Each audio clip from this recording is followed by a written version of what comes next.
go on to the conceptual design, breaking the machine or object down into modules, then from conceptual design, we move on to modeling, then real computer-aided design and technical designs, followed by build procedures, CAM files for production, sourcing information, bills of materials, then documentation about how to build, up to things like language-agnostic instructionals, where somebody can take visual diagrams and produce this. So there's many steps involved in this. We're trying to get our head around all of that. Here's a good example of a documented component from a 3D printer, just as a reference.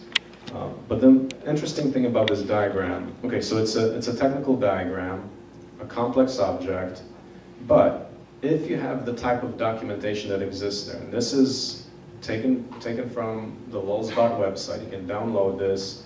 They have the complete plans for how to build this entire printer. This is just one component.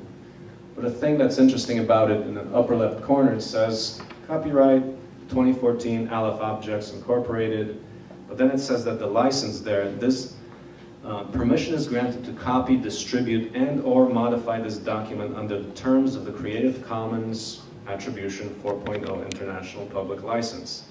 That means you can use this to produce your own 3D printers. You can totally build upon each other the work that Lulzbot has already done. So that's an amazing example of what can happen if we're truly building on someone else's work. Imagine how much time it takes you to develop this little piece, and out of many pieces of a complex object. So the limit of this could be the ability to build anything of any type of complexity by simply building on the prior work when that's accessible.